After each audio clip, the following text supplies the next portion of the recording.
Hello guys, नमस्कार। कैसे हैं आप सभी लोग। This is Chanchal Kumar Sharma and welcome to my YouTube channel. आप सभी लोग मुझे एक बार कमेंट करके बता दें कि क्या आप मुझे सुन पा रहे हैं।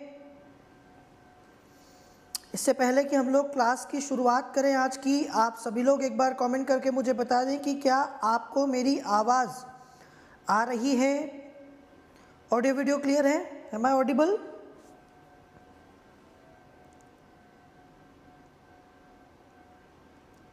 सभी को नमस्कार, जय हिंद। और आप सभी लोगों का बहुत बहुत शुक्रिया। कल से आप सभी को पता है, जैसा कि आप सभी की इकोनॉमिक्स की, अर्थशास्त्र की क्लासेस शुरू हो गई और एकदम बेसिक से जिन बच्चों ने क्लासेस अटेंड की हैं उन्हें पता है, जिन्होंने नहीं की है वो कर लीजिएगा। रिकॉर्डेड सेशन अवेलेबल है। त्रिवेदी सर ने बहुत ही सुंदर तरीके से आप लोगों को इकोनॉमिक्स पढ़ाया है कल, एकदम बेसिक से, मतलब जितना नीचे से वो स्टार्ट कर सकते थे, जितना बेसिक से कोई स्टार्ट कर सकता है किसी सब्जेक्ट को, वहाँ से उन्होंने किया। और जैसा कि आप सबको पता है कि इकोनॉमिक्स एक ऐसा सब्जेक्ट है कि जिसमें बहुत ज़्यादा कॉन्सेप्ट यूज़ किया जाता है, रट्टा नहीं मार सकते आप, ठीक है। तो इसके लिए आपको बिल्कुल अच्छे से उसकी समझ होनी चाहिए, आपका फाउंडेशन अच्छा होना चाहिए। तो यदि आप लोगों ने उस क्लास को देखा हो तो उन्होंने एकदम बेसिक से उसको स्टार्ट किया है। मतलब जिन बच्चों ने जीवन में कभी भी इकोनॉमिक्स नहीं पढ़ा है, या जिन्हें डर लगता है इकोनॉमिक्स से, या जिन्हें इकोनॉमिक्स का फोबिया है, या जिन्हें इकोनॉमिक्स समझ में नहीं आता है, उन सभी बच्चों का यहाँ समाधान हो गया। एक बहुत ही क्वालिटी कंटेंट, एक बेहतरीन क्लास, एक शानदार क्लास, और आप सभी लोगों को एक अच्छा टीचर मिल गया है। मैं समझता हूँ कि यदि आप उनके साथ जुड़े रहेंगे तो आने वाले समय में आपका इकोनॉमिक्स का भय भी दूर हो जाएगा। और पेपर 3 जो है, जीएस पेपर 3 हमारा, उसमें आपको अच्छा स्कोर भी करने में सहायता मिलेगी, क्योंकि सर अपने सब्जेक्ट में मास्टर हैं। और मैं आपको बताना चाहूँगा कि इकोनॉमिक्स उन्होंने सिर्फ जनरल स्टडीज़ में नहीं पढ़ा है, यूपीएससी मेंस उन्होंने इकोनॉमिक्स से दिया है, ठीक है। उनका ऑप्शनल सब्जेक्ट इकोनॉमिक्स रहा है और उन्होंने इंटरव्यू भी दिया है इसी ऑप्शनल इकोनॉमिक्स के साथ। आप समझ रहे मेरी बात? तो इकोनॉमिक्स ऑप्शनल रहा है तो बहुत डीप में वो अर्थशास्त्र को समझते हैं। और आप लोगों को उन्होंने कल बताया भी होगा, थोड़ी सी झलक आपने देख ली होगी कि उनका जो लेवल है वो बहुत ज़्यादा है। फालतू की बकबक करना, बकवास करना या फालतू टाइम पास करना उनको नहीं आता है, बल्कि वो सिर्फ टू द पॉइंट बात करते हैं और अच्छे से आपको पढ़ाएंगे। बस आप लोग इसी तरह से जुड़े रहिएगा। हिस्ट्री और पॉलिटी में आपको पढ़ा ही रहा हूँ, इकोनॉमिक्स सर आपको पढ़ाने वाले हैं। और साइंस के लिए भी आपको एक बढ़िया टीचर मिल चुके हैं, पांचाल सर आपको बढ़िया साइंस पढ़ा रहे हैं। और उनकी अच्छी बात यह है कि वो आपको थियोरी और प्रैक्टिस डेली करवाएंगे। जो साइंस के टॉपिक आपको वो पढ़ाएंगे, उसी के लास्ट में वो आपको कुछ क्वेश्चंस भी कराएंगे। तो यहाँ से हमारी जो जर्नी है वो स्टार्ट हो चुकी है। और आप यकीन मानिए कि इस चैनल के साथ, मेरे साथ, हमारे साथ आप लोग जुड़े रहेंगे तो आने वाले समय में आपकी जो प्रिपरेशन है उसका लेवल बहुत अच्छा होने वाला है, ठीक है। तो चलिए हम लोग आते हैं हमारी सेशन के ऊपर। हम लोग स्पेक्ट्रम, आधुनिक भारत के इतिहास की जो हमारी सीरीज़ कर रहे हैं, आज उसमें 21वां सेशन है हमारा। आप सभी को जो है बहुत बहुत आभार कि आपने इतना प्यार दिया हमारे इकोनॉमिक्स के सेशन को, साइंस के सेशन को, और हमारी तो सीरीज़ चल ही रही है। तो हम लोग बात कर रहे थे जलियांवाला बाग हत्याकांड के ऊपर, रॉलेट एक्ट के बारे में, वो सब मैंने देख लिया था, हम लोगों ने देख लिया था, सॉरी, और हम लोगों ने इस पर चर्चा कर ली थी। तो चलिए आज के दिन हम लोग बात करने वाले हैं आगे। महात्मा गांधी जी का प्रवेश हो चुका है, चंपारण, अहमदाबाद और खेड़ा के सत्याग्रह भी मैंने आपको बता दिए हैं। अब हम बात करेंगे खिलाफत और असहयोग आंदोलन की, ठीक है।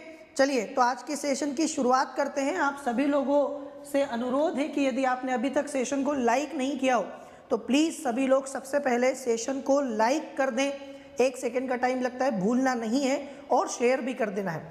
अच्छी चीज़ें शेयर कर दीजिए, कोई दिक्कत नहीं है, आप लोगों को लोग अप्रिशिएट ही करेंगे, हमारा भी उत्साह बढ़ेगा। और लाइक शेयर करने के साथ साथ इस चैनल को सब्सक्राइब कीजिए। यूपीएससी विद चंचल कुमार, ये जो हमारा चैनल है ये आपका अपना चैनल है, और इस चैनल पर हम लोग आगे भी इसी तरह का बेहतरीन कंटेंट आपके लिए लेकर आते रहेंगे। और आपके जो भी प्रॉब्लम्स हैं साइंस एंड टेक को लेकर, इकोनॉमिक्स को लेकर, सी सेट को लेकर, आंसर राइटिंग को लेकर, ऐसे राइटिंग को लेकर, उनको भी हम लोग ठीक करने वाले हैं। बहुत जल्दी मैं आप लोगों के लिए गवर्नेंस भी स्टार्ट करने वाला हूँ। अभी तक गवर्नेंस मैंने आप लोगों को नहीं पढ़ाया है। हम लोग गवर्नेंस भी स्टार्ट करने वाले हैं, ठीक है। तो ये चैनल को सब्सक्राइब करना ना भूलें, और इसी के साथ हमारा टेलीग्राम चैनल आप ज्वाइन कर सकते हैं, चंचल कुमार सर ऑफिशियल। ये जो टेलीग्राम चैनल आप मेरे पीछे देख रहे हैं, इस टेलीग्राम चैनल को ज्वाइन कर लीजिए। 21,000 के आसपास बच्चे यहाँ पर अभी तक जुड़ चुके हैं। आप लोग भी आइए, आपका भी स्वागत है। चलिए तो शुरुआत करते हैं आज के सेशन की। दरअसल 1919 से लेकर 1922 का ये जो 3 साल का काल था, भारत में अंग्रेजों के लिए एक प्रकार से बुरा दौर था। ये भारत में 2 बड़े आंदोलनों का दौर था। ये भारत की अंग्रेजों के साथ में जो हमारा जो रिश्ता चल रहा था, जिसमें जो गुस्सा था, जो क्रोध था, जो नाराज़गी थी, उसके जाहिर होने का काल था। और ये काल भारत में एक प्रकार से राष्ट्रवाद की नई जागृति का भी काल था। 1919 में क्या हुआ था मैंने आपको बता दिया। 1919 में जलियांवाला बाग, रॉलेट एक्ट वगैरह के बारे में हम लोग डिस्कस कर चुके हैं। अब हम बात करेंगे आगे क्या हुआ था। तो आप सभी को पता है कि यहाँ 2 बड़े आंदोलन आपको दिखाई देंगे। पहला आंदोलन खिलाफत आंदोलन है, जिसका हालांकि सीधा सीधा भारत से कोई संबंध नहीं है, लेकिन फिर भी कहीं ना कहीं खिलाफत आंदोलन भारत में शुरू हुआ और ये मुद्दा भारत के लोगों से कनेक्ट हो गया। दूसरी तरफ जो बड़ा आंदोलन आपको दिख रहेगा, दूसरा बड़ा आंदोलन आपको मिलेगा, वो था असहयोग आंदोलन। महात्मा गांधी जी के जब हम बड़े बड़े जन आंदोलनों की चर्चा करते हैं, तो उनमें जो सबसे पहला नाम हमारे दिमाग में आता है, जो पहला आंदोलन आपके दिमाग में आता है, वो आंदोलन है असहयोग आंदोलन। 1920 में शुरू हुआ, 1922 तक चला। लेकिन क्या शानदार आंदोलन था। एक प्रकार से भारत में पहली बार इस लेवल का कोई आंदोलन हुआ था, क्योंकि कांग्रेस ने भी थोड़ा सा अपने आप को बदला था। कांग्रेस पहले, आपको पता है पहले कांग्रेस किस तरीके से आंदोलन कर रही थी? शुरुआत में मैंने नरमपंथी विचारधारा आपको बताई थी। संवैधानिक तरीकों से, संविधान के दायरे में रहकर, कानून के दायरे में रहकर, प्रार्थना पत्र लिखकर, रिक्वेस्ट लिखकर, स्मरण पत्र लिखकर, ठीक है, ऐसे कांग्रेस काम करती। अब कांग्रेस ने अपना दायरा तोड़ दिया और जन आंदोलन की तरफ चल पड़ी, ठीक है। अपनी मांगे जो है अलग तरीके से रखने लगी, और यही महात्मा गांधी का दौर था, यही बड़े बड़े जन आंदोलनों का दौर था। तो क्या हुआ ऐसा कि 2 बड़े जन आंदोलन इस काल में हमको दिखाई देते हैं? क्या कारण थे? अचानक से रातों रात कुछ नहीं होता, ठीक है। बहुत समय से ब्रिटिश सरकार की जो नीतियां थी, भारत में लोग जो है, ठीक है, लोगों को परेशानी उससे होने लगी थी।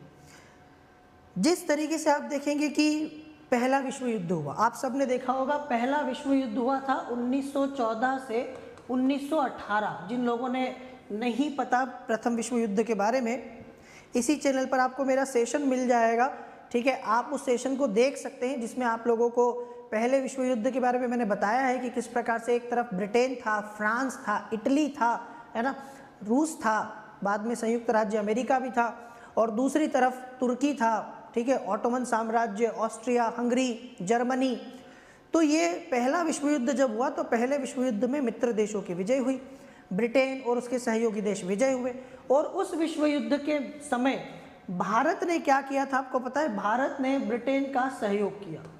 दरअसल हमारे यहाँ के नेताओं का ये मानना था कि युद्ध में ब्रिटेन को हमारी ज़रूरत है। भले ही हमारे साथ ब्रिटेन ने कुछ भी किया हो, लेकिन अगर अभी भी हम लोग ब्रिटेन का साथ दें तो शायद ब्रिटेन सुधर जाए और वो हमको स्वराज दे दे, हमारी मांगों को पूरा कर दे, हमारे यहाँ संवैधानिक सुधार लागू कर दे। तो आपको बता दूं कि पहले विश्व युद्ध में भारत में पूरा एक मत था कि हमें ब्रिटेन का सहयोग करना है। हमने किया भी। 40,000 से ज़्यादा भारतीय सैनिक लड़ते हुए ब्रिटेन की तरफ से प्रथम विश्व युद्ध में हमारे मारे गए। इसके साथ साथ हमारे यहाँ के नेताओं ने घर घर जाकर पैसा इकट्ठा किया कि ब्रिटेन को युद्ध में हम सहयोग कर पाएँ। तन मन धन सब तरह से हमने ब्रिटेन का सहयोग किया पहले विश्व युद्ध में, ये मानते हुए कि विश्व युद्ध के खत्म होने के बाद ब्रिटेन इस एहसान का कर्ज चुकाएगा, ब्रिटेन हमारी वफादारी को समझेगा और ब्रिटेन ने जो है हमारे किए गए कृतज्ञता दिखाएगा कि हम आपके आभारी हैं कि आपने हमारा बुरे समय में साथ दिया और हमने आपके साथ बहुत गलत व्यवहार किया, इसके लिए हम शर्मिंदा हैं। पर ऐसा हुआ नहीं। पहले विश्व युद्ध के बाद जब हम उम्मीद लगाकर बैठे थे कि ब्रिटेन भारत में संवैधानिक सुधार लाएगा, ब्रिटेन जो है वो हमको बहुत सारे नए नए, अब जो है आप प्रकार से देखोगे कि वो अपने वैश्विक स्वराज हो गया है ना, जिसको आप लोग होम रूल कह सकते हो, होम रूल दे देगा या और भी कई तोहफे हमारे लिए लेकर आएगा। पर ऐसा हुआ नहीं। ब्रिटेन ने बदले में क्या दिया? आपको रॉलेट एक्ट दिया, आपको जलियांवाला बाग हत्याकांड दिया, है ना। जिस तरह की नीतियाँ अपनाई थी ब्रिटेन ने पहले विश्व युद्ध के बाद, उससे भारत में लोग बहुत नाराज़ थे। एक तो समस्या ये है कि हमने आपके साथ जो भी किया उसके बदले में आपको हमें जो देना था वो आप दे नहीं रहे हो, उल्टा और बुरा कर रहे हो। इसको एक एग्जाम्पल की तरफ से सोचो कि कोई बहुत बड़ी टेलीकॉम कंपनी है जो कि परेशानी में है, घाटे में चल रही है, नुकसान में चल रही है, और उस कंपनी के आगे जाने के लिए हम लोग आर्थिक रूप से उस कंपनी को सहायता दें, और जैसे ही उस कंपनी का वक्त सुधरे और वो अपने रिचार्ज के दाम को डबल कर दे, अब आपको बुरा लगेगा कि नहीं लगेगा कि ये कंपनी डूब रही थी और हमने इस कंपनी को बचाया, और इस कंपनी ने हमारे साथ किया, इसने हमारे ऊपर जो है रिचार्ज का दाम दुगना कर दिया, पहले से और बढ़ा दिया। इस तरह से ब्रिटेन ने भी भारत के साथ किया था। जब आप किसी के साथ वफा करते हैं ना, तो वफा की उम्मीद करते हैं उससे भी, पर जब आप किसी के साथ वफा करते हैं और सामने वाला बेवफाई दिखाता है, इससे ज़्यादा तकलीफ दुनिया में कहीं नहीं होती। ठीक है, जिस व्यक्ति का आपने कुछ ना अच्छा किया ना बुरा, वो आपके साथ बुरा करेगा तो एक बार इंसान सहन कर लेता है, पर जिस व्यक्ति का कभी भला किया हो, जिस व्यक्ति का कुछ अच्छा किया हो, जिसके बुरे वक्त में साथ दिया हो, अगर वो व्यक्ति आपके खिलाफ कुछ करता है ना, तो उससे ज़्यादा तकलीफ दुनिया में कोई चीज़ नहीं देती। वही हुआ, भारतीय अंदर से टूट गए ब्रिटेन के इस व्यवहार से। अब लगा कि ब्रिटेन जो है ना वो कुत्ते की दुम की तरह, ये सीधा होने वाला नहीं है, अब इनको मजा चखाना ही पड़ेगा। ठीक है, तो एक तो उनकी जो नीतियाँ थी, जैसे रॉलेट एक्ट पास किया, उसमें हमारे जो है क्रांतिकारी गतिविधियों के दमन के नाम पर इन्होंने काला कानून लागू कर दिया, है ना। जलियांवाला बाग में कई सारे भारतीयों को इन्होंने, निर्दोष मासूम भारतीयों को गोलियों से भून दिया गया, एक इतना बड़ा हत्याकांड हो गया। बदले में ना तो माफ़ी मांगी गई, न ही डायर को बहुत जो है सज़ा दी गई। हंटर कमीशन की जो रिपोर्ट आई वो भी लिपापोती की तरह थी। दूसरी तरफ इन्होंने हमें सुधारों के नाम पर दिया 1919 का भारत शासन अधिनियम। आपने सुना होगा इसको, मॉन्टेग्यू चेम्सफोर्ड सुधार अधिनियम भी कहते हैं। दरअसल अगस्त 1917 में ब्रिटेन में जो भारत के सचिव थे, सेक्रेटरी ऑफ स्टेट मॉन्टेग्यू साहब, उन्होंने अगस्त 1917 में घोषणा की, जिसको अगस्त घोषणा कहते हैं। क्या बोलते हैं? अगस्त घोषणा। और इस घोषणा में उन्होंने कहा था, अगर आपसे पूछा जाए, ध्यान रखना, अगस्त घोषणा 1917 क्या है या किससे संबंधित है, तो अगस्त घोषणा 1917 की ब्रिटेन के भारत सचिव जो थे उन्होंने घोषणा की थी, मॉन्टेग्यू साहब ने, कि हम भारत में उत्तरदायी शासन की स्थापना करना चाहते हैं। हमारा उद्देश्य है, ताज का उद्देश्य है कि भारत में क्रमिक रूप से उत्तरदायी शासन की स्थापना की जाए। हमें लगा कि शायद ये हमें अब उत्तरदायी सरकार देने वाले हैं। आ रहा है समझ में? तो इन्होंने क्या किया, इन्होंने हमें 1919 के सुधार दिए। मॉन्टेग्यू उस समय भारत के सचिव थे और चेम्सफोर्ड उस समय भारत का वायसराय हुआ करता था, तो जिसे मॉर्ले मिंटो सुधार था ना, ऐसी ही एक खिचड़ी मॉन्टेग्यू चेम्सफोर्ड ने मिलकर भी पकाई। और इस बार भी खिचड़ी में टेस्ट बिल्कुल भी नहीं था, और खिचड़ी हमें खाने के बाद बीमार करने वाली थी बस। ठीक है, खिचड़ी में हमें बीमार करने की चीज़ें ज़्यादा थी। तो इस बार भी वही हुआ, ये सुधार अपर्याप्त रहे, क्योंकि आप सभी जानते हैं 1919 के जो ये सुधार थे, इनमें हमारे यहाँ प्रांतों में द्वैध शासन लागू कर दिया गया। उत्तरदायी सरकार के नाम पर इन्होंने प्रांतों में द्वैध शासन लागू कर दिया। उत्तरदायी सरकार के नाम पर इन्होंने भारतीयों के साथ फिर छल किया, फिर हमको दगा दिया।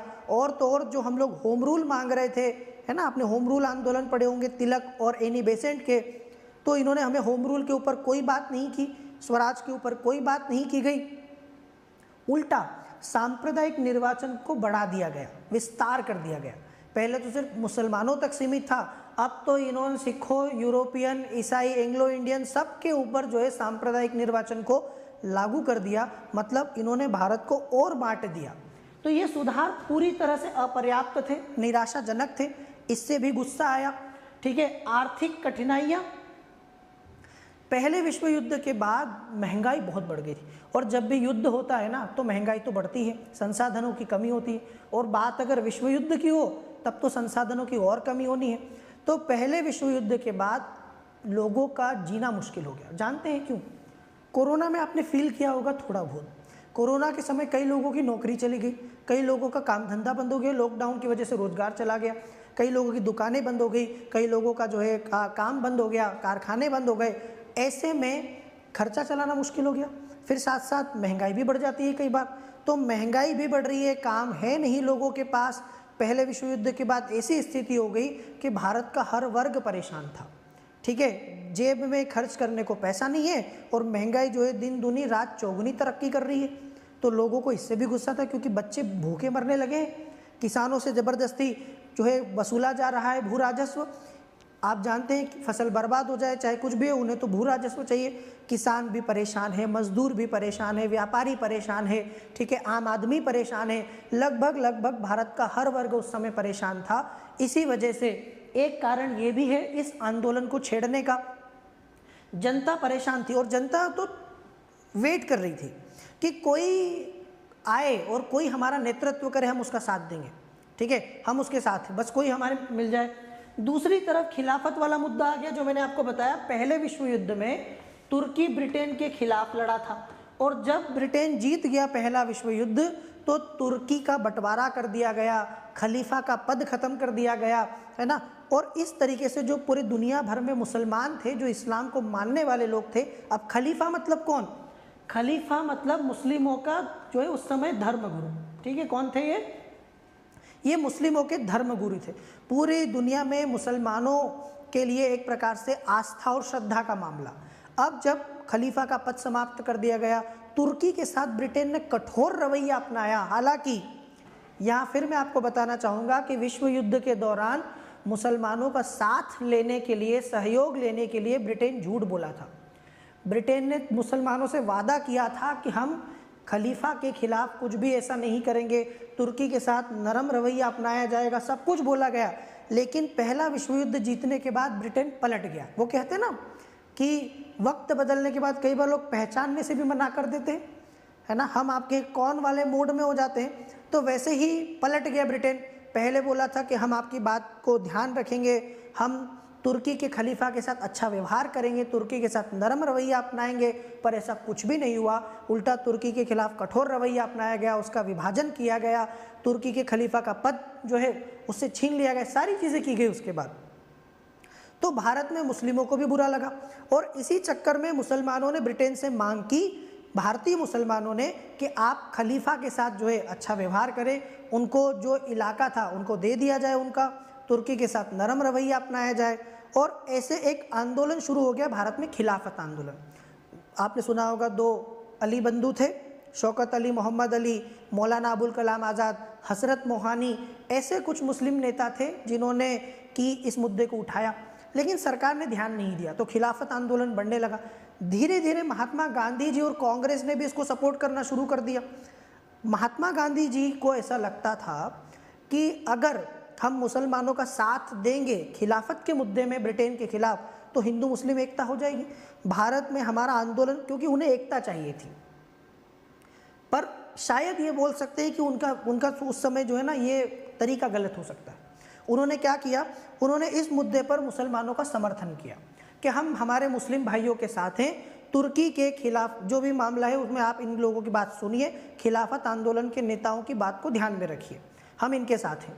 इस तरीके से उन्होंने कांग्रेस और मुस्लिमों के बीच एकता स्थापित कर दी, हिंदू मुस्लिम एकता स्थापित कर दी। हालांकि कई नेता, जिसमें बाल गंगाधर तिलक भी थे, इसको गलत मानते थे। तिलक साहब का ये मानना था कि धर्म के मामले में आप किसी का साथ मत दीजिए, कांग्रेस को किसी धार्मिक मामले में मत उलझाइए। कांग्रेस का चरित्र कैसा है, कांग्रेस एक पंथ निरपेक्ष, एक धर्मनिरपेक्ष पार्टी है, सेक्युलर पार्टी है। और आप अगर सिर्फ मुसलमानों के लिए, आप समझ रहे हैं, आप अगर सिर्फ मुसलमानों के लिए सिर्फ धार्मिक मामले में समर्थन देंगे तो इससे गलत मिसाल जाएगी। कल को किसी और धार्मिक मुद्दे पर इनको कांग्रेस का साथ चाहिए होगा तो क्या आप दोगे? हमारी लड़ाई देश के लिए है, हमारी लड़ाई किसी धर्म के लिए नहीं है, हमारी लड़ाई किसी मजहब के लिए नहीं है। आपको ये काम नहीं करना चाहिए। लेकिन शायद महात्मा गांधी जी तय कर चुके थे कि मुझे हिंदू मुस्लिम एकता स्थापित। देखो कई बार क्या होता है कि हमारी सोच अच्छी होती है, हमारा विज़न जो है वो अच्छा होता है, हमारा उद्देश्य पवित्र होता है, पर उसको प्राप्त करने का तरीका कई बार गलत हो जाता है। महात्मा गांधी जी को लगा कि शायद इससे मैं हिंदू मुसलमानों में एकता स्थापित कर सकता हूँ, इससे मैं भारत में राष्ट्रवादी आंदोलन को मजबूत बना सकता हूँ। पर ये गलत था। गलत इसलिए था क्योंकि वो ये बात समझ नहीं रहे थे कि जो उनके साथ लोग आए थे वो धार्मिक मुद्दे पर आए थे, और वो धार्मिक मुद्दा समाप्त होते ही वो फिर चले गए। आप असहयोग आंदोलन को ले लीजिए। असहयोग आंदोलन का साथ देने का कारण यही था कि कांग्रेस खिलाफत का साथ दे रही थी। जिस दिन खिलाफत का मुद्दा खत्म हुआ, जब खिलाफत का मुद्दा खत्म हो गया तो वो असहयोग आंदोलन से भी कट गए, असहयोग आंदोलन अकेला पड़ गया। तो कुल मिला के धर्म के नाम पर जो भी उस समय हुआ उसको लेकर भारतीय नेता दो भागों में बटे हुए थे। महात्मा गांधी और कुछ लोगों का मानना है कि इस मामले में हमें इनका साथ देना चाहिए, और तिलक और बाकी नेताओं का मानना था कि इस मामले में, धर्म के मामले में कांग्रेस टांग न अड़ाए तो बेहतर है। उसका कारण था कि तुर्की का मामला ना तो भारत से लेना देना है। आपको बताओ, भारत से कोई लेना देना है इसका? तुर्की कहाँ, खलीफा कहाँ, ब्रिटेन का, हमें क्या लेना देना? हमारे तो हमसे हो नहीं रहा है, ठीक है, हम अपना नहीं कर पा रहे, हम कहाँ उनके चक्कर में पड़ रहे हैं, तो हमने इसकी तरफ ध्यान नहीं देना चाहिए। दूसरी तरफ ये धर्म का मामला है, धार्मिक मामला है। कल से कोई दूसरे धर्म के लोग आ जाएंगे कि हमारा भी साथ दो धर्म के मामले में, तो क्या कांग्रेस उनके लिए भी आंदोलन करेगी? तो इस तरीके से खिलाफत का भी एक मामला था। तुर्की के खलीफा के प्रति जो अपमानजनक व्यवहार हुआ था, जो खिलाफत आंदोलन था, वो भी कहीं ना कहीं एक उस समय कारण था। इससे क्या हुआ, कुछ समय के लिए तो बढ़िया हो गया भाई, कुछ समय के लिए। जैसे आपने देखा होगा ना कि कुछ लोग अपने शरीर बनाने के लिए, आपने आमतौर पर देखा होगा, बॉडी बनाने के लिए, शरीर बनाने के लिए थोड़ा सा, है ना, नेचुरल तरीकों से ज़्यादा सप्लीमेंट्स वगैरह से करना, वो कुछ ऐसी दवाइयाँ खा लेते हैं, कुछ ऐसे पाउडर्स खा लेते हैं, है ना, जिनकी वजह से उनका शरीर थोड़ा सा फूल जाता है, बॉडी बन जाती है, थोड़े से मसल्स बन जाते हैं। तो वो नेचुरल नहीं है। थोड़े समय के लिए आप, बॉडी आपकी अच्छी लगेगी, आपके मसल्स बन जाएंगे, आप सिक्स पैक एब्स पे जो है वो बना लोगे, लेकिन आपकी बॉडी को साइड इफ़ेक्ट होगा। हमेशा आपकी बॉडी ऐसी नहीं रहेगी। कुछ समय के बाद आपका शरीर पूरी तरीके से ख़त्म हो जाएगा। जब भी आप कोई काम करें तो उस काम को नेचुरल तरीके से करें तो बेहतर है, ठीक है। यहाँ वैसा ही हुआ। कुछ समय के लिए तो भारत में हिंदू मुस्लिम एकता भी हो गई, कुछ समय के लिए कांग्रेस को साथ मिल गया मुसलमानों का, कुछ समय के लिए आप देखोगे कि भारत में अंग्रेज परेशान भी हुए, क्योंकि वो नहीं चाहते थे कि भारत में हिंदू मुस्लिम कभी एक रहे। लेकिन आगे जाके तो कोई बहुत ज़्यादा फायदा इसका हुआ नहीं, है ना। तो इस तरीके से तुर्की वाला मामला था। अब खिलाफत आंदोलन भी चल गया। इधर से कांग्रेस को भी दबाव पड़ने लगा कि आप भी एक आंदोलन शुरू कर दो। कांग्रेस खिलाफत का समर्थन करेगी, खिलाफत आंदोलन कांग्रेस का समर्थन करेगा, असहयोग आंदोलन का समर्थन करेगा। तो ऐसा एक आंदोलन क्यों ना शुरू किया जाए? भाई सब परेशान थे और कांग्रेस पर दबाव, देखो संवैधानिक तरीके से सरकार से मांग कर करके हम थक चुके थे। हमें एक बात पता चल गई थी कि सरकार हमारी मांगों को कभी सीरियसली नहीं लेगी। देखिए, आपकी जो इकोनॉमिक्स वाली क्लास है, इकोनॉमिक्स क्लास आपकी इकोनॉमी वाली डेली होगी, 3-4 दिन के लिए अभी नहीं होगी। 3-4 दिन के लिए सर बाहर गए हुए हैं, जैसे ही वापस आएंगे उसके बाद डेली आपकी इकोनॉमी की क्लास जो है त्रिवेदी सर लेने वाले हैं। हमने क्लास का टाइम रात का रखा है 8 बजे का, है ना। अभी इस सेशन पे, इस चैनल पे आपकी 3 क्लासेस आपको मिल जाएंगी। 12 बजे आपको मेरा सेशन मिल जाएगा, 6 बजे आपको साइंस का सेशन मिलेगा, और 8 बजे रात को प्रतिदिन आपको त्रिवेदी सर की क्लासेस मिलेंगी। तो आपका रूटीन जो है अगले हफ्ते से पूरा की पूरा फिक्स हो जाएगा। तो इस तरीके से 12 बजे, 6 बजे और रात को 8 बजे इकोनॉमिक्स की क्लास हो जाएगी, ठीक है। तो सिर्फ 2-4 दिन के लिए आपको रुकना है। 2-4 दिन के बाद इकोनॉमी की क्लास डेली होगी। Is that clear? तो ये खिलाफत वाला मामला चल रहा था। तो कांग्रेस के ऊपर देखो, अब कांग्रेस का अधिवेशन हुआ सितंबर 1920 में कलकत्ता में, ठीक है। सितंबर 1920 में कांग्रेस का विशेष अधिवेशन हुआ कलकत्ता में, और उसमें यही बात है कि असहयोग आंदोलन चलाना, एक ऐसा आंदोलन चलाना है कि जनता आपके साथ आए और आप सरकार को सहयोग करना बंद कर दें, ठीक है। अगर आप सोचो कि ब्रिटेन भारत में शासन कर रहा है, एक बात तो आपको माननी पड़ेगी कि ब्रिटेन अगर भारत में राज कर रहा है तो वो ब्रिटेन भारतीयों के सहयोग से ही राज कर पा रहा है। ये बात तो सही है ना। ब्रिटेन को पूरा के पूरा सहयोग कौन कर रहा है? ब्रिटेन को पूरा के पूरा सहयोग हम ही कर रहे हैं। तो हम सहयोग करना बंद कर देंगे तो उनको हमारी बात मानने के लिए मजबूर होना पड़ेगा। इसको ऐसे समझो कि पति को खाना बनाना नहीं आता और पत्नी ने उससे एक नई साड़ी की मांग कर ली कि मुझे नई साड़ी चाहिए, आपने बहुत दिनों से मुझे एक साड़ी नहीं दिलाई है, त्योहार आ रहा है, मुझे एक साड़ी चाहिए। पति ने कहा कि मेरे पास बजट नहीं है, या मैं उसको दिलाना नहीं है, वो दिलाना नहीं चाहता। उसने कहा ठीक है, अब मैं भी खाना नहीं बनाऊंगी। पत्नी ने खाना बनाना बंद कर दिया। अब पति एक टाइम भूखा रह गया, 2 टाइम हो गया, 1 दिन हो गया, 2 दिन हो गया, बाहर खाने के पैसे नहीं है उसके पास, ठीक है, या बाहर खा भी रहा है, पैसे हैं तो बाहर खा भी रहा है, तो कब तक बाहर खाएगा, 1, 2, 4 दिन खा लेगा, फिर पेट खराब होने लगता है, फिर टेस्ट भी नहीं आता है, धीरे धीरे, है ना, इसी को असहयोग कहते हैं। आखिरकार उसको पत्नी की बात माननी पड़ेगी, क्योंकि खाना बनाना तो उसको आता नहीं है। वैसे ही अगर हम ब्रिटेन को जो है क्या करेंगे, ब्रिटेन को अगर हम लोग सहयोग करना बंद कर देंगे तो ब्रिटेन मजबूर हो जाएगा हमारी बात मानने के लिए। यही मामला था। महात्मा गांधी ने लोगों से कहा, अगर दृढ़ रहे और 1 साल तक मेरी बात को मान लिया, जो मैं कह रहा हूं वो सब कर लिया, 1 साल में ब्रिटेन हमको जो है दे देगा होम रूल, 1 साल में आ जाएगा, ठीक है, 1 साल में आ जाएगा। तो हमने कहा ठीक है, बताइए क्या करना है, आप बताओ, हम तो तैयार हैं। तो उन्होंने कहा कि ठीक है, एक असहयोग आंदोलन करेंगे और पूरी तरह से ब्रिटेन का सहयोग करना बंद कर देंगे, उनकी सारी चीज़ों का बहिष्कार करना शुरू कर देंगे और अपने अपने स्तर पर अपने अपने तरीके से जिसको जैसा विरोध जताना है जताएंगे और फिर हमारी बात सुन ली जाएगी, बस ये हो गया। तो इस तरीके से सितंबर 1920 में कांग्रेस का विशेष अधिवेशन कलकत्ता में हुआ और बात वही हुई कि आंदोलन करना है। हर मामले पे एक हो गए, बस एक मामले पे थोड़ा सा मतभेद हुआ, चुनावों के बहिष्कार को लेकर, क्योंकि नवंबर में चुनाव होने वाले थे। नवंबर में चुनाव होने वाले तो उसमें भाग लेना है कि नहीं लेना है, आप सबका बहिष्कार कर रहे हैं, चुनाव का करना है। कांग्रेस के बड़े बड़े नेता महात्मा गांधी बोले कि चुनाव का बहिष्कार करना है, सबका करना है तो चुनाव का भी करना है, वरना सरकार बोलेगी तुम तो बहिष्कार कर रहे थे, ये असहयोग कर रहे थे। ये कैसा असहयोग है कि कहीं भी सहयोग नहीं करोगे, चुनाव में भाग लेने आ गए। चित्तरंजन दास जैसे कुछ नेता थे जिनका मानना था कि चुनाव में बहिष्कार नहीं करना है, चुनाव में जाना है, चुनाव लड़ने चाहिए। हालांकि उसमें भी फिर बात तय हुई कि चुनाव का बहिष्कार करेंगे, चुनाव में भाग नहीं लेंगे। और उसके बाद कांग्रेस का वार्षिक अधिवेशन हुआ 1920 में नागपुर में। जितने कांग्रेस के आप अधिवेशन पढ़ते हैं, इस अधिवेशन को थोड़ा सा ध्यान से पढ़िएगा, उनमें महत्वपूर्ण अधिवेशनों में ये भी है। हालांकि एक क्लास मैंने करवा दी, कितने बच्चों ने देखी हुई है आप में से, कितने स्टूडेंट्स हैं आप में से जिन्होंने मेरी इसी चैनल पर कुछ दिन पहले कांग्रेस के अधिवेशन वाली क्लास देखी? जितने भी कांग्रेस के अधिवेशन हुए हैं, मैंने सारे अधिवेशन के ऊपर 1885 से लेकर 1947 के भारत के आज़ाद होने तक के जो कांग्रेस के अधिवेशन है, मैंने उसमें आप लोगों के साथ डिस्कस किए थे। यदि आपने नहीं देखी हो तो देख लेना। कांग्रेस का वार्षिक अधिवेशन 1920 में नागपुर में हो। देखो, कंफ्यूज मत होना, कहोगे सर सितंबर में भी हो गया, दिसंबर में भी हो गया। सितंबर वाला विशेष था, दिसंबर वाला तो आपको पता है कि हर साल दिसंबर में होता ही था। हर साल कांग्रेस की स्थापना, जो जन्मदिन होता है ना, बर्थडे एनिवर्सरी, तो कांग्रेस जो है ना उसका दिसंबर में बर्थडे आता था। तो बर्थडे पे तो पार्टी होती है, पर कई बार इंसान का मूड होता है तो बीच में भी पार्टी कर लिया करता है। तो यहाँ सितंबर में स्पेशल पार्टी थी, बर्थडे वाली पार्टी तो दिसंबर में होनी ही थी। तो इस वार्षिक अधिवेशन का जो मामला है, ध्यान रखना, कहाँ हुआ था? नागपुर में।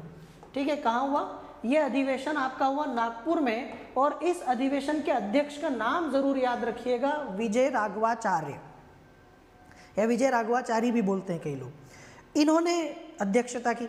यह अधिवेशन जाना जाता है असहयोग आंदोलन से जुड़े हुए प्रस्ताव को पास करने के लिए। और प्रस्ताव रख कौन रहा है? थोड़े दिन पहले जो विरोध कर रहा था वही व्यक्ति प्रस्ताव को जो है क्या किया, प्रस्ताव को रखा है। चित्तरंजन दास साहब ने ही प्रस्ताव रखा असहयोग आंदोलन का, चुनाव के बहिष्कार का। इसके अतिरिक्त इस कांग्रेस के अधिवेशन की खास बात क्या है पता है? और भी कई चीज़ें हुई। क्या क्या हुआ? नंबर 1, पहली बार ऐसा हुआ कि कांग्रेस ने जो है अपनी काफ़ी सारी चीज़ों को बदल लिया। दिन प्रतिदिन का कांग्रेस का मामला संभालने के लिए इन्होंने एक वर्किंग कमेटी बनाई। मतलब 15 सदस्यों की एक कमेटी होगी जिसको CWC कहा जाता है। आज भी आपको पता होगा, न्यूज़पेपर में पढ़ते होंगे आप लोग। कांग्रेस के सारे डिसीजन, भारतीय राष्ट्रीय कांग्रेस के डिसीजन यही कमेटी लेती है आज भी। इसको बोलते हैं कांग्रेस वर्किंग कमेटी। तो जो डेली के कांग्रेस के निर्णय है ना, उनको लेने के लिए इन्होंने एक कांग्रेस कार्यकारी समिति बनाई 15 सदस्यों की। कांग्रेस के संविधान में परिवर्तन किया, तरीके में परिवर्तन किया। अभी तक कांग्रेस का संविधान ये कहता था कि हम जो भी ब्रिटिश सरकार से मांग करेंगे, ध्यान से सुनिएगा, जो भी मांग ब्रिटेन की सरकार से करेंगे वो संवैधानिक दायरों में करेंगे, मतलब कानून नहीं तोड़ेंगे, कानून के दायरों में करेंगे। अब इन्होंने क्या किया, अब इन्होंने बदल दिया। अब कांग्रेस संविधान के दायरे से बाहर जाके भी काम करेगी, जरूरत पड़ा तो आंदोलन चलाएगी वो, लेकिन अब ये चीज़ चेंज हुई। इस मुद्दे पर कई सारे कांग्रेस के बड़े बड़े नेता नाराज हो गए।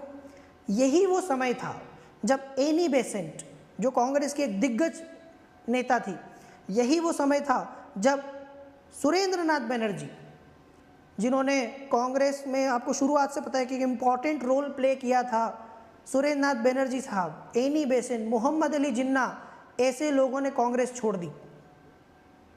इसके पहले तक ये सब लोग कांग्रेस में थे, सब कांग्रेस के बड़े बड़े नेता माने जाते थे। तो कारण वही है, क्योंकि इनको कांग्रेस का ये बदला हुआ स्वरूप पसंद नहीं आया। इनको लगा कि नहीं, हमारे पुराना वाला तरीका ही अच्छा है। तो ये सारे, और उसके बाद आपने देखा, आपने कभी सुरेंद्र नाथ बनर्जी के बारे में सुना? सुरेंद्र नाथ बनर्जी खो गए इतिहास के पन्नों में। उसके बाद उन्होंने हालांकि एक संगठन भी बनाया, पर कोई बहुत ज़्यादा उसके बारे में लोग जानते नहीं है, उसके बारे में कोई चर्चा नहीं होती। सुरेंद्र नाथ बनर्जी का यहाँ से डी एंड हो गया मामला। तो इसी समय कई सारे कांग्रेस के नेताओं ने कांग्रेस को छोड़ दिया, क्योंकि वो कांग्रेस के बदले हुए तरीकों से बिल्कुल भी राजी नहीं करते थे। दूसरी ओर कांग्रेस के सदस्य बढ़ाने थे। महात्मा गांधी का मानना था, कांग्रेस जब तक जन जन तक नहीं पहुंचेगी, जब तक ये भारत के आम आदमी को अपने से नहीं जोड़ लेती, तब तक कांग्रेस कुछ नहीं कर पाएगी।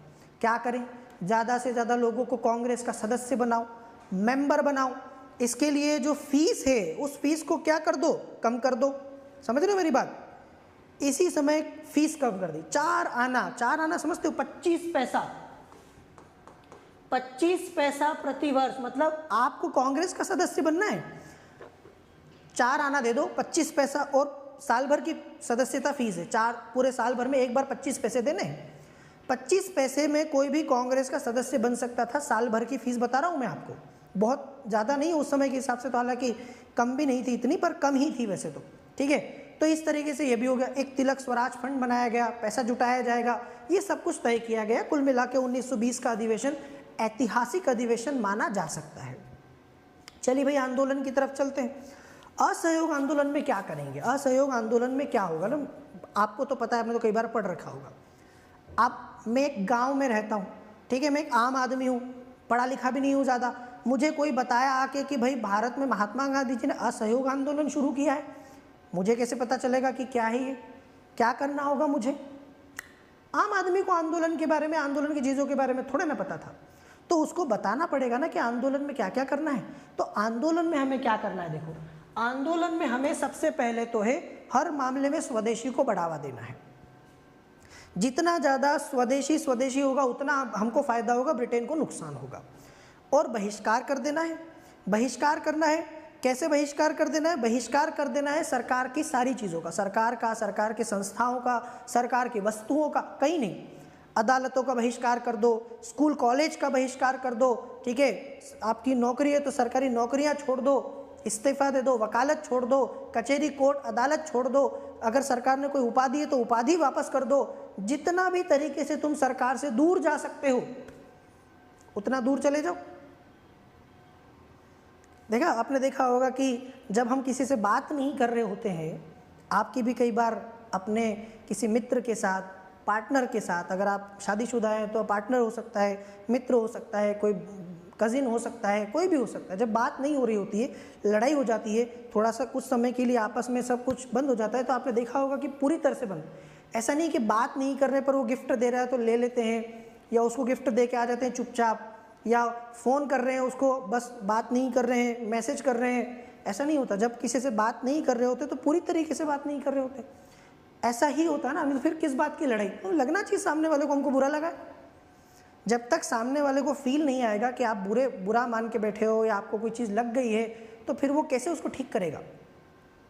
तो हमने इस तरीके का बना लिया कि हम जो है राष्ट्रीय विद्यालय और पंचायती अदालतों की स्थापना करेंगे, हम स्वदेशी को बढ़ावा, जितना इस आंदोलन का हिस्सा है ये सब, ठीक है, ये सब माना जाएगा आंदोलन में, ठीक है।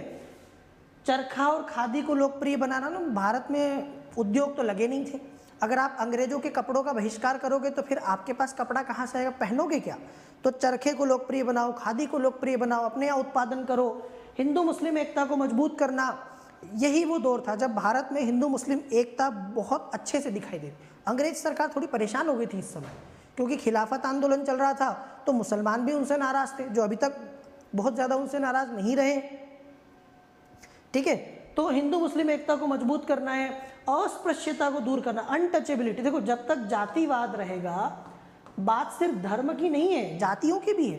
भारत में लोग आपस में इतने बटे हुए हैं कि अंग्रेज सरकार एक के खिलाफ दूसरे को भड़का देती है बड़े आराम से। तो फिर आप लोग जब तक एक नहीं होंगे तब तक तो कोई आंदोलन सफल नहीं हो सकता।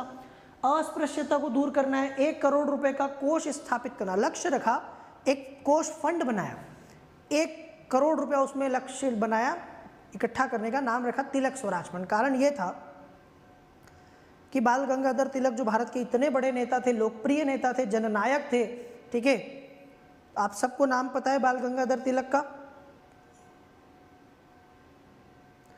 तो बाल गंगाधर तिलक साहब का उसी समय निधन हुआ जब ये आंदोलन हम शुरू कर रहे थे, तो इसीलिए उसका नाम तिलक स्वराज फंड रखा गया। ठीक है, लोकमान्य है, उनको लोकमान्य करना, लोगों ने उनको मान्यता दी थी इतनी ज़्यादा। तो ये सब रचनात्मक। फिर नकारात्मक कार्यक्रम क्या है? राष्ट्रीय विद्यालय तो हो गया, ठीक है। सरकारी उपाधियों और अवैतनिक पदों का त्याग करना। अगर आप किसी सरकारी नौकरी पर हैं तो आप उसको छोड़ सकते हैं, ठीक है। अगर आप किसी पद पर हैं, सरकार ने आपको मनोनीत किया है, उसको छोड़ दीजिए। पूरी तरह से विरोध जताना है तो सरकार से दूर जाना पड़ेगा। सरकारी और अर्ध सरकारी उत्सवों का बहिष्कार, विदेशी वस्तुओं का बहिष्कार, विदेशी वस्तुओं की होली जलाना, यहाँ तक कि विदेशी कपड़ों का भी। अब देखो, इसी समय ये हुआ कि जब हम ये आंदोलन चला रहे थे तो लोगों ने विदेशी कपड़ों का बहिष्कार करना शुरू। आप मानेंगे इस आंदोलन का प्रभाव, जितना कपड़ा ब्रिटेन से भारत में आयात होता था उसका आयात जो है आधा हो गया, घट के, समझ रहे हो आप, 50% हो गया। हमारे इस आंदोलन का ये प्रभाव हुआ कि ब्रिटेन से भारत आने वाले कपड़े का आयात घट के आधा रह गया। ये ताकत थी इस आंदोलन की, इतने लोगों ने इसको सपोर्ट किया इतना। तो हमने विदेशी वस्तुओं का, कपड़ों का बहिष्कार किया, हमने इसके साथ साथ सरकारी स्कूल, कॉलेज और अदालतों का बहिष्कार किया। लोगों ने स्कूल छोड़ दिया, कॉलेज छोड़ दिया, अपना पूरा फ्यूचर, करियर, भविष्य सब दांव पे लगा दिया। क्योंकि महात्मा गांधी जी ने बोला था कि 1 साल तक अगर मेरा साथ दोगे तो 1 साल के अंदर अंदर मैं तुम्हें आज़ादी तो उस समय नहीं था, मतलब होम रूल, मैं तुम्हें होम रूल दिला दूंगा। तो इसलिए स्कूल छोड़ दिए, कॉलेज छोड़ दिए, यहाँ तक कि लोगों ने अदालतों में जाना बंद कर दिया, अपने मामले अदालतों में ले जाना बंद कर दिए, वकीलों ने अदालत में वकालत छोड़ दी। यही वो समय था जब भारत के बड़े बड़े वकीलों ने अपनी वकालत छोड़ दी और उसके बाद कभी उन्होंने वकालत नहीं की। चाहे चित्तरंजन दास हो, मोतीलाल नेहरू हो, जवाहरलाल नेहरू हो, ठीक है, वल्लभ भाई पटेल हो, ये देखो CR दास, मोतीलाल नेहरू, जवाहरलाल नेहरू, राजेंद्र प्रसाद, वल्लभ भाई पटेल, विट्ठल भाई पटेल, ये जितने बड़े बड़े उस जमाने के वकील थे, इन लोगों ने वकालत छोड़ दी। मतलब इन्होंने तब से ही वकालत करना बंद कर दी थी। कई सारे स्कूल कॉलेज भी इस समय बने आंदोलन में। काशी विद्यापीठ, गुजरात विद्यापीठ, बिहार, जामिया मिलिया, बंगाल में राष्ट्रीय विश्वविद्यालय, ये सब उस समय जो है स्थापित हुए। ये आंदोलन अपने आप में अद्भुत था, पहली बार ऐसा कुछ हो रहा था भारत में। महात्मा गांधी पूरे भारत में अलग अलग जगह पर जा रहे थे, भ्रमण करते थे, सैकड़ों सभाएं करते, भाषण देते। जैसे आपने देखा होगा ना कि जब भारत में इलेक्शन आते हैं, अभी इस साल 2024 में आप देखोगे क्या माहौल रहने वाला है। 2024 में आप देखो कि भारत में लोकसभा के इलेक्शन है, तो अब केंद्र में सरकार बनाने को लेकर फिर भारत में पार्टी जो है प्रयास करेगी अलग अलग। तो बहुत सारी जनसभाएं होंगी, भाषण होंगे, आज ये नेता आ रहा है, आज वो नेता आ रहा है, आज ये सेलिब्रिटी आ रहा है, वो मिनिस्टर आ रहा है ना। आपके शहरों में भी बड़े बड़े नेता आएंगे, बड़ी बड़ी सभाएं होंगी, जुलूस निकाले जाएंगे, प्रचार प्रसार किया जाएगा। ऐसा कुछ माहौल बन गया था क्योंकि बड़े बड़े नेता, खिलाफत आंदोलन के नेता जो हैं वो भी भ्रमण कर रहे थे, वो भी आंदोलन में भाषण दे रहे थे, सभाएं कर रहे थे। कांग्रेस की तरफ से भी सभाएं हो रही थी। महात्मा गांधी जी तो फेस थे, मेन फेस थे। महात्मा गांधी जो उनके स्टार जो है प्रचारक थे, तो महात्मा गांधी जी पूरे देश में घूम घूम के सभाएं कर रहे थे, माहौल बन रहा था। सब असहयोग आंदोलन से जुड़ते जा रहे थे, सरकार का दिमाग खराब होता जा रहा है। सरकार को समझ में नहीं आ रहा है कि इतना ज़बरदस्त समर्थन इस आंदोलन को मिल रहा है, ऊपर से खिलाफत आंदोलन भी जुड़ गया तो और बात बिगड़ गई। क्यों? क्योंकि ये लोग एक दूसरे के साथ जो है एकता बढ़ाने की बात करते। खिलाफत आंदोलन के नेता कहते कि असहयोग आंदोलन से जुड़ो, असहयोग आंदोलन के नेता कि खिलाफत आंदोलन से जुड़ो। और क्या चाहिए, इतना अच्छा माहौल उस काल में बन गया था और हर तरफ सरकार को सहयोग करना बंद कर दिया गया। बात समझ में आई? किस तरह की काम, थोड़ा फील करिए उसको, इसीलिए रट्टा मारने की जरूरत नहीं होती, बस फील करिए कि कैसा माहौल हो गया होगा देश में। एक प्रकार से हर एक व्यक्ति देशभक्ति से प्रेरित हुआ होगा, एक जन आंदोलन ने जो है सबकी धमनियों में रक्त का संचार बढ़ा दिया होगा, ऐसा जन आंदोलन था ये। यहाँ तक कि ब्रिटेन का ना देखो, प्रिंस ऑफ वेल्स राजकुमार जब भारत में आया तो उसके खिलाफ प्रदर्शन हो गए, उनके खिलाफ भी लोगों ने जुलूस, हड़ताल, प्रदर्शन कर दिए जो सरकार सोच भी नहीं सकती थी। इस तरह का ये आंदोलन पूरा के पूरा बहुत बड़ा आंदोलन बन चुका था। इस बीच एक घटना घटी, इस बीच एक घटना ये घटी कि खिलाफत आंदोलन के नेताओं ने देखा कि सरकार उनकी बात नहीं सुन रही है, तो उन्होंने एक स्टेटमेंट दे दिया कि किसी भी मुसलमान का सेना में रहना, ब्रिटेन की सेना में रहना धर्म के खिलाफ जाना है। मतलब एक प्रकार से ये धर्म से गद्दारी होगा कि अगर कोई मुसलमान ब्रिटेन की सेना में रहे, तो इसका मतलब ये है कि सारे मुसलमान सेना को त्याग दें, कोई मुसलमान सेना में सेवा ना दे क्योंकि ब्रिटेन हमारी बात नहीं सुन रहा है। इससे मामला और बिगड़ गया। अब सरकार का दिमाग जब और ज़्यादा गर्म हुआ तो उन्होंने खिलाफत नेताओं को गिरफ्तार कर लिया।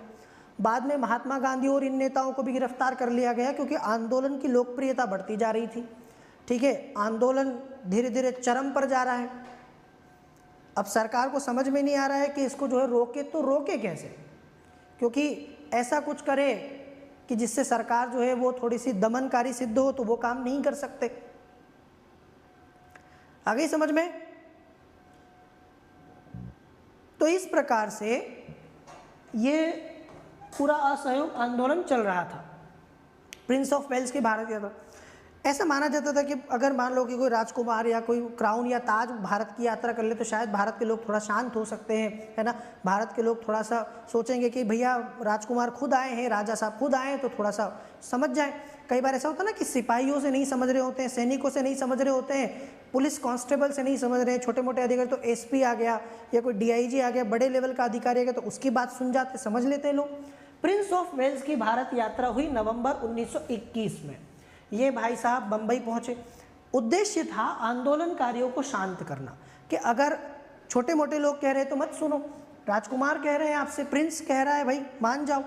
नहीं, पर भारतीयों ने पहले ही मन बना लिया था कि अब बहुत आगे आ चुके हैं, अब वापस जाना मुश्किल नहीं है तुम्हारी बात सुन के।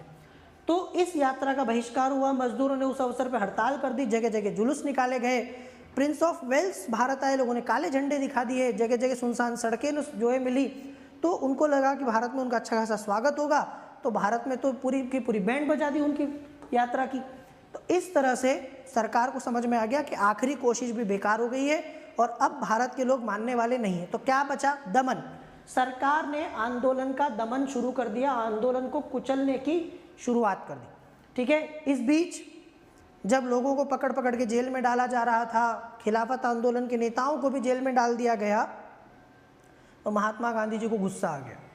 ठीक है, महात्मा गांधी जी ने वायसराय को लिखा पत्र, और पत्र लिख के दे दी चेतावनी।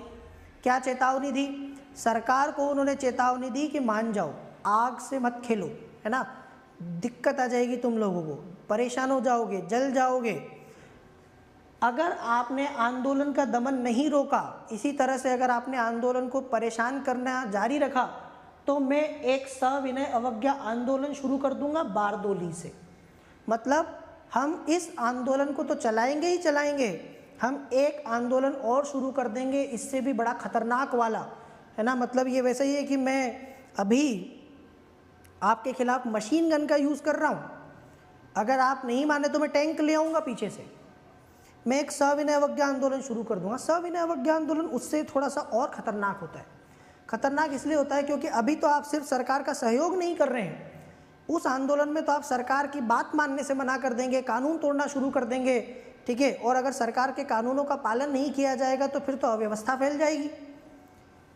समझ रहे हो इस बात को? अगर आपने कानून बना रखा है कि सबको टैक्स देना पड़ेगा, टैक्स कोई मर्जी से नहीं देता है, टैक्स तो लोगों को देना पड़ता है क्योंकि कानून है।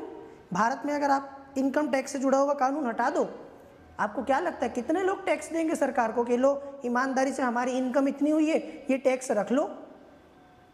लेकिन कानून है, देना पड़ता है, चाहो या ना चाहो। जीएसटी, इनकम टैक्स मन मर्जी से बहुत कम लोग देंगे। तो कानून है ना, और कानून को मानते हैं तो टैक्स आता है। अगर कानून को मानना छोड़ दिया जिस दिन भारत में लोगों ने और टैक्स देना बंद कर दिया सरकार को, तो सरकार के पास पैसा आएगा कहाँ से? और सरकार के पास पैसा आएगा नहीं तो देश चलेगा कैसे, सरकार कैसे चलेगी? समझ में आया? तो उन्होंने सरकार को एक चेतावनी दी कि मानोगे तो ठीक है, नहीं तो फिर सविनय अवज्ञा आंदोलन शुरू करो। कहाँ से? बारदोली से। हालांकि विधि को कुछ और ही मंजूर था और यह आंदोलन वहां से उस समय शुरू हो नहीं पाया। समझे अब मेरी बात? ये आंदोलन शुरू हो नहीं पाया क्योंकि बीच में आप सभी को पता है कि एक बहुत ही अप्रिय घटना हुई भारत में, चौरी चौरा कांड वाली, और इस आंदोलन को रोक दिया गया असहयोग को, और वो भी शुरू नहीं हो पाया। बारदोली से इसके बाद में 6 साल के बाद 1928 में वल्लभ भाई पटेल ने एक सत्याग्रह किया था जिसे बारदोली सत्याग्रह कहते हैं, और वहीं पे महिलाओं ने उनको सरदार की उपाधि भी दी थी, आप सबने पढ़ा होगा। तो बारदोली सत्याग्रह बाद में आया और सविनय अवज्ञा आंदोलन तो 1930 में शुरू हुआ, है ना। 1922 में जो आंदोलन शुरू हो रहा था चौरी चौरा कांड की वजह से, वो 1930 तक खींच गया। 8 साल तक हमको उस आंदोलन का वेट करना पड़ा। तो ये जो आप देखोगे ना, इस तरीके से एक आंदोलन यहाँ पर उन्होंने शुरू किया और दूसरे की धमकी भी दे दी। इस बीच क्या हुआ मैंने आपको बता ही दिया। 5 फरवरी 1922 में फरवरी में उत्तर प्रदेश जो वर्तमान हमारा है, वहाँ एक जिला है गोरखपुर, आपने नाम भी सुना होगा, है ना। गीता प्रेस गोरखपुर की किताबें आपके घर में भी कहीं ना कहीं तो मिल ही जाएगी। तो गोरखपुर एक जिला था, वहाँ पर निकल रहा था एक जुलूस। वहाँ एक सैनिक था, भूतपूर्व सैनिक अहीर भगवान नाम का, उसके नेतृत्व में लोगों ने एक जुलूस निकाला था। अब जुलूस निकल रहा था तो वहाँ जो पुलिसकर्मी खड़े थे, उन्होंने उस जुलूस के लोगों के साथ में थोड़ा सा दुर्व्यवहार किया, गलत व्यवहार किया। मतलब एक प्रकार से भीड़ को उन्होंने उकसा दिया, भड़का दिया कह सकते हो। लाइक नहीं करोगे मतलब आपसे मैंने पहले ही बोल दिया कि कम से कम सेशन को देख रहे हो और अच्छा लगे तो लाइक कर दिया करो। आपको बार बार मैं नहीं बोलूँगा, और आपको भी पता है कि अगर यहाँ आपके लिए इतनी मेहनत कोई कर रहे हैं टीचर्स, तो थोड़ा बहुत सपोर्ट आपकी तरफ से भी आ जाना चाहिए। अच्छा लगता है देखकर कि हाँ, हमारे सामने जो लोग बैठे हुए हैं उनको अच्छा लग रहा है, जो हम लोग मेहनत कर रहे हैं उनके लिए, वो उनको पसंद आ रही है, उनके काम आ रही है। तो 1922 में ये जब जुलूस निकल रहा था फरवरी में, तो हुआ ये कि इस जुलूस के साथ में पुलिस वालों ने थोड़ा सा दुर्व्यवहार किया, गलत व्यवहार किया। अब लोग तो पहले ही गर्म थे, मतलब उनका तो दिमाग पहले ही खराब था, वो गुस्से में थे, ठीक है। अब वो गुस्से में थे और जब पुलिस वालों ने उनके साथ दुर्व्यवहार किया तो उनका गुस्सा और बढ़ गया। मतलब एक प्रकार से उन्होंने उनको और ज़्यादा गुस्सा दिला दिया। तो पुलिस के साथ जब मामला ये हुआ, दुर्व्यवहार पुलिस के लोगों ने किया, तो लोग गुस्सा हो गए, उग्र हो गए, और उन्होंने पुलिस वालों के साथ में मारपीट शुरू हो गई, तुरंत झड़प हो गई। अब पुलिस वाले तो मुट्ठी भर थे, जुलूस में तो बहुत सारे लोग थे, भीड़ में तो आपको पता है कितने लोग होते हैं। तो पुलिस वाले जो है वो डर गए कि भीड़ जो है ये मारेगी। आपको पता ही है कि भीड़ जब अपने वाले पे आती है, भीड़ जब गुस्सा होती है, तो फिर भीड़ का कोई चेहरा तो होता नहीं है ना। और फिर भीड़ के मन में जो आता है वो करती है, कोई गाइड करने वाला भी नहीं होता। तो भीड़ जो है उसके गुस्से से वो लोग डर गए और वो चले गए पुलिस थाने में। सामने पुलिस थाना था, बचने के लिए, अपनी जान बचाने के लिए पुलिस थाने में चले गए, अंदर से बंद कर लिया। लोगों को इतना गुस्सा आ रहा था कि उन्होंने कहा कि जला दो, पुलिस थाने को ही आग लगा दो। वो आपने देखा होगा ना गंगाजल मूवी में कि गुस्सा जब आता है तो लोग क्या करते हैं, लोग तेज़ाब फेंक देते, एसिड फेंक देते, कुछ भी कर देंगे। तो उन्होंने कहा कि आग लगा दो, इसको ही आग लगा दो। तो उन्होंने पुलिस थाने को ही आग लगा दिया। पुलिस थाने को आग लगा दिया तो वो पुलिस वाले डर के फिर बाहर आए, कुछ तो अंदर ही रह गए, कुछ बाहर आए। फिर जान बचाने के लिए, पहले जान बचाने के लिए अंदर भागे, अब जान बचाने के लिए बाहर आए। पर अब जो बाहर आए उनको पकड़ के फिर आग में फेंक दिया लोगों ने, इतना गुस्सा था उनके मन में। तो इस तरह से इस कांड में, ठीक है, 22 पुलिसकर्मी जो है वो मारे गए। अब ये मामला सबको पता चल गया। महात्मा गांधी को जब पता चला तो उन्होंने एक आदेश दिया और वो आदेश आज तक जो है विवाद का विषय बना हुआ है। उन्होंने कहा कि वापस आंदोलन खत्म, स्थगित, आंदोलन को स्थगित कर दिया। तो 12 फरवरी 1922 को उन्होंने आंदोलन समाप्त कर दिया और आज तक इस बात को लेकर लोग जो है आपस में विवाद करते रहते हैं कि महात्मा गांधी का निर्णय, तब भी लोगों में विवाद का विषय था, आज भी है, कि सही था कि नहीं था। कई लोगों ने कहा कि नहीं सही है, जो महात्मा गांधी के विचारों में पूरी श्रद्धा रखते थे, पर कुछ लोगों ने कहा कि नहीं गलत बात, मतलब उनको लगा कि आपने हमारे साथ छल किया, आपने हमको जो है एक प्रकार से हमारे साथ दगा किया, आपने हमसे कहा क्या और किया क्या। तो इस तरह से आंदोलन समाप्त हो गया और महात्मा गांधी जो है, कई लोगों ने उनकी आलोचना की कि ये क्या कई लोगों ने कहा कि जब इतना सब कुछ चल रहा था, बढ़िया आंदोलन चरम पर था, हम एक नया आंदोलन शुरू करने वाले थे, आपने खुद वायसराय को पत्र लिखा, तो इसमें बीच में ये सब क्यों किया। कई लोगों का ये मानना था कि भाई गोरखपुर उत्तर प्रदेश में एक छोटा सा गांव, वहाँ पर कुछ हुआ तो माना कि वो गलत था, उसको सही तो नहीं कह सकते, पर क्या उसकी सज़ा पूरे भारत को दोगे आप? हैं, मतलब किसी पति ने अपनी पत्नी को जो है जिंदा जला के मार दिया दहेज के लिए, तो क्या आप पूरे भारत में लोगों को शादी करने से रोक दोगे? एक जगह की घटना का असर पूरे लोग भारत पर क्यों पड़ रहा है? उन्होंने क्या बिगाड़ा? फिर कई छात्र युवा वो नाराज़ हो गए, वो जो है एक प्रकार से निराश हो गए कि हमने आपके कहने पे स्कूल छोड़ दिया, कॉलेज छोड़ दिया, अपना करियर, अपना फ्यूचर, भविष्य सब दांव पे लगा दिया, अब किस मुंह से घर जाएंगे वापस, क्या कहेंगे घर वालों से, हमारा क्या होगा, हमें कोई नौकरी भी नहीं देगा, है ना, हमारी तो शादी भी नहीं होगी अब, और शादी नौकरी की तो छोड़ दो, पर जो मेन मकसद था होम रूल दिलाने का आपने कहा था वो तो हुआ ही नहीं। तो इस तरह से महात्मा गांधी को सब तरफ से घेर लिया गया और उनको जो है खूब सारी आलोचनाओं का सामना करना पड़ा। सरकार को भी मौका मिल गया तो सरकार ने भी धीरे से उनको जेल में डाल दिया, ठीक है, सरकार ने उनको लोगों को भड़काने का आरोप लगाया और उनको जेल में डाल दिया, 6 साल की सज़ा कर दी। हालांकि उनको बीच में छोड़ दिया गया था, 6 साल पूरे नहीं हुए थे, पर फिर भी सरकार ने उनको जेल में डाल दिया। तो इस तरह से ये जो मामला है, ये मामला एक प्रकार से बड़ा ही विचित्र सा हो गया, क्योंकि वो अचानक से हुआ, जो भी हुआ पहले से तय नहीं था कि हम फरवरी 1922 में आंदोलन को समाप्त कर देंगे। क्लियर है सभी को? चलिए, तो ये जो हमने देखा, ये असहयोग आंदोलन का पूरा मामला था कि कैसे आंदोलन चला और अपने आप में बड़ा ज़बरदस्त आंदोलन क्यों था। अब क्वेश्चन कई तरीके के बनेंगे आपसे, असहयोग आंदोलन किस प्रकार से अपने आप में एक महत्वपूर्ण आंदोलन था, या असहयोग आंदोलन की गतिविधियों को लेकर, ठीक है, असहयोग आंदोलन के कार्यक्रमों को लेकर, क्वेश्चन कुछ भी हो सकता है, असहयोग आंदोलन के मूल्यांकन को लेकर। आंदोलन तो असफल हो गया, जो हमने चाहा था। देखो, किसी भी आंदोलन की सफलता का अगर आप आकलन करते हो तो कैसे करते हो? फाइनली जो चाहते थे वो हुआ कि नहीं? आपने देखा होगा कि जो लोग यूपीएससी का एग्ज़ाम का तैयारी करते हैं तो वो प्री निकाल लेते हैं, मेंस निकाल लें मान लो, या इंटरव्यू दे दिया पर फाइनल सेलेक्ट नहीं हुए, तो उनको हम सफल नहीं मानते। प्री निकालने से, मेंस निकालने से या इंटरव्यू तक जाने से कोई व्यक्ति सफल नहीं होता। सफल एग्जाम में व्यक्ति तब माना जाता है जब अंतिम रूप से उसका चयन हो जाए, आपका नाम उस लिस्ट में आ जाए जो इस पूरी एग्जाम की प्रोसेस खत्म होने के बाद यूपीएससी जारी करती है सफल लोगों की, कैंडिडेट्स की। वैसे ही मामला था कि तुमने आंदोलन में कुछ भी किया हो, भले आंदोलन किस चरम लेवल पे चला गया, आंदोलन में फलाना हो गया, आंदोलन में ये भी हो गया, वो भी हो गया, उससे कोई फर्क नहीं पड़ता। तुमने आंदोलन जिस उद्देश्य को लेकर शुरू हुआ था, क्या वो पूरा हुआ? नहीं हुआ, तो आंदोलन असफल है तुम्हारा। तुमने कहा था कि हमें आंदोलन करने से जो है होम रूल मिल जाएगा, मिला नहीं मिला, मतलब आंदोलन तो तुम्हारा फेल हो गया। कुल मिला के आप ये तो कह सकते हो कि आंदोलन असफल हुआ, लेकिन जो व्यक्ति इंटरव्यू तक गया है वो भले ही सफल नहीं हुआ है, पर ये तो नहीं कहोगे कि मेहनत नहीं की उसने। बताइए, अगर उसने मेंस निकाला था और वो इंटरव्यू तक गया है तो डेफिनेटली मेहनत तो की है बच्चे ने। हो सकता है किसी कारण से फाइनल लिस्ट में नाम नहीं आया, सेलेक्ट नहीं हुआ, लेकिन आप उसे मक्कार नहीं कह सकते। आप ये नहीं कह सकते कि तुमने टाइम पास किया, तुमने ठीक से तैयारी नहीं की, ये बात आप उससे नहीं कह सकते। और ऐसा भी नहीं है कि अगर मान लो कि उसका फाइनल सिलेक्शन नहीं हुआ तो ये सारी मेहनत अगली बार काम नहीं आएगी। अगली बार जब वो एग्ज़ाम देने जाएगा तो वो सारा एक्सपीरियंस काम आएगा।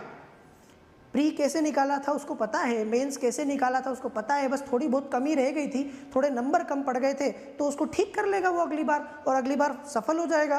तो हर एक आंदोलन असफल होने के बाद भी आपको सफल आंदोलन के लिए कई सारे, ठीक है, तरीके बता जाता है, आपको नई जो है ऊर्जा अगली बार मिल जाएगी उससे। कहते ना असफलता भी तो कुछ सिखाती है, ऐसा तो है ही नहीं कि सब कुछ बेकार हो गया।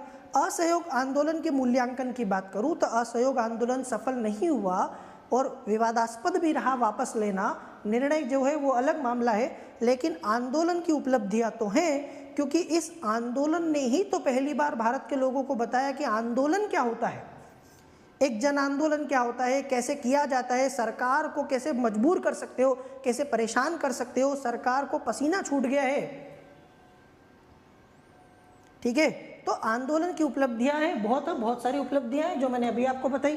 पहली बार हिंदू मुस्लिम एकता दिखाई दी है इतनी बड़े पैमाने पर किसी आंदोलन में, और शायद अंतिम बार, इसके बाद ऐसी आपको हिंदू मुस्लिम एकता नहीं दिखने को मिलेगी। ठीक है, पहली बार बहुत सारे लोगों ने जो है आंदोलन में भाग लिया, पहली बार कभी नहीं लिया था उन्होंने किसी आंदोलन में भाग। आ गया समझ में? तो ये असहयोग आंदोलन अपने आप में बड़ी आंदोलन था, और आगे जब महात्मा गांधी ने कहा कि आंदोलन करना है तो इस आंदोलन का उनके पास एक्सपीरियंस था। पहली बार करने में हमेशा दिक्कत है, पर अगली बार एक्सपीरियंस आ जाता है। तो दूसरी बार जब आंदोलन किया तो अनुभव था हमारे पास, और इसीलिए दो आंदोलन जब हो गए, आप सोचो, असहयोग आंदोलन हो गया, सविनय अवज्ञा आंदोलन हो गया, इतने साल तक दुनिया भर के अलग अलग तरीके हो गए संघर्ष के, तो जब भारत छोड़ो आंदोलन आया, जब सरकार ने सारे नेताओं को जो है अगले ही दिन जेल में डाल दिया, तो भी आंदोलन चला।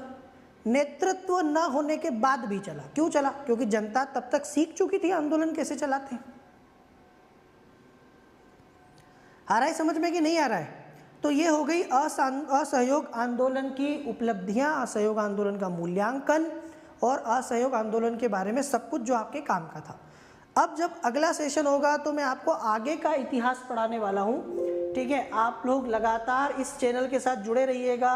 आज शाम को 6 बजे आपकी साइंस की क्लास होने वाली है, आपको पता ही होगा टाइम। जिन बच्चों को नहीं पता है, नए बच्चों को, डेली शाम को 6 बजे साइंस की क्लास होती है, और साइंस की क्लास की खास बात मैंने आपको बता दी है कि उसमें आपको थियोरी प्लस प्रैक्टिस दोनों मिलेगा।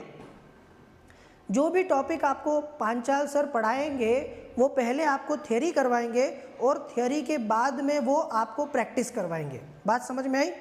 तो क्वेश्चन भी हो जाएंगे, तुरंत आपको पता चल जाएगा कितना आया, नहीं आया, क्या दिक्कत है।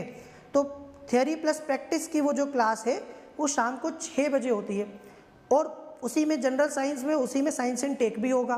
तो आपका साइंस वाला मामला, इकोनॉमिक्स वाला मामला सुलझ गया है ना। तो अब हम लोग 12 बजे वाला सेशन जो कल करेंगे, उसमें कल हम लोग,